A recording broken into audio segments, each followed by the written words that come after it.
ito lang naman eh.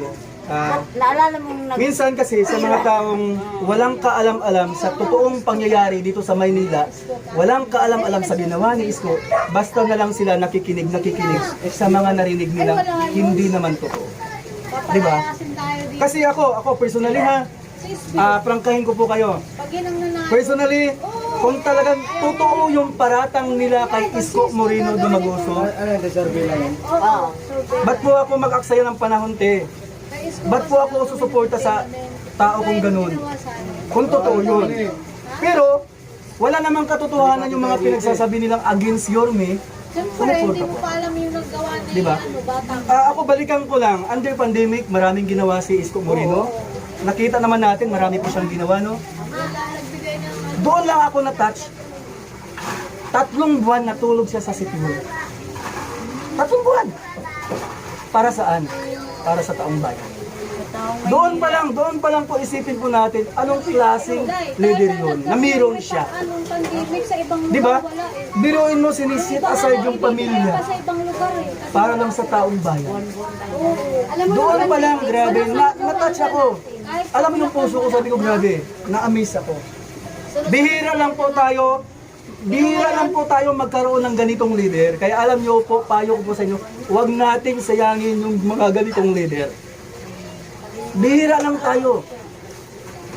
Sa dami-daming nagdaan ng mayor.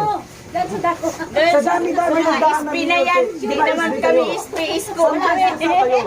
Ito, explain ko po sa inyo. Sa dami-daming nagdaan ng mayor dito sa Maynila, Ay, kami only Isko Moreno lang ang nakapagpatayo ng pabahay, eskwelahan, nakapagpaayos sa divisorya, lahat. Isko Moreno lang. Wala po kayong makitang ibang mayor dyan. Isko lang. Nay, mayroon pa sa So ngayon, Meron pa ito yung, ito ha, ito yung pagkakataon na binigyan tayo ng Diyos na magaling na leader, maayos, mapagmahal, may malasakit sa kapwa. Huwag nating sayangin ang pagkakataon na ibinigay ng Diyos sa atin. Binigay yan. Kasi pag magkamali tayo sa pagpili, balikan po natin presidential election. Nagkamali po ang karamihan. Binoto alam nyo na, anong nangyari ngayon? Ang daming nagsisi. Ngayon, maging wais tayo. Huwag nating hayaan na doon na lang tayo sa mga pangako ng ibang politiko na hindi naman totoong gagawin. Dito na tayo. Di ba? Ikaw te, tanungin kita. Sambilsusa ka eh. Gumuhit ka dito eh. Ito. Tanungin kita. Prangkahan to. Ako napaliwanag talaga ako kasi naaawa ako sa pumili sa taong di naman deserve eh. Na mayroon tayong deserve na dapat piliin natin. Tanong ko sa'yo. Galing sa puso mo to, ha? Magsamboy-sunsa ka ba o Isko Moreno ka na? Ang naano lang kasi ako sa mga vendors. Kasi sabi niya, bago tayo, parang makapaghanap buhay tayo ng So, wala kang prinsipyo, te, ito. Pero, Isko talaga ako noon pa. Tayo matanda na tayo. Alam na natin sa sarili natin kung sino talaga. Huwag tayo magpadikta. Kasi pag nagpadikta ko tayo, ay, anong klaseng tao ka? Isko ka o sa Walang paninindigan. Mag-isko tayo.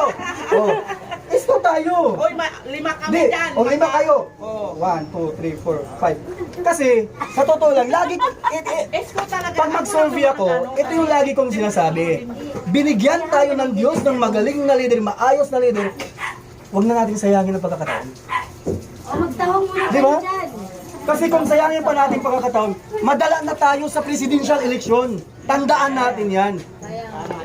Walang iba, Isko lang. Basta na yung Ha? Kaya, ito. Pag may grasya si Isko, bigyan kami dito. Lagi kami nawawala kay Isko. Oo, ayan naman pala eh. Pero ako, ngayon pa lang, te, dahil nag-Isko na po kayo. Siyempre, natuwa naman ako, no? To God be the glory, no? 2 Sambersusa na pa-Isko natin. Di ba? Ay, Isko naman talaga. Masaya ako kasi, bakit? Ganito lang sasabi ko. Kapag pinili nyo si Isko, para kayo nakapulot ng ginto. Walang Di ba? Kahit di kami makapulot ng ginto, matagal na kami isko. Di ba? Ito lang kasi, pasambay sa Sambersusa pa. Ngayon lang kami. Kami dati.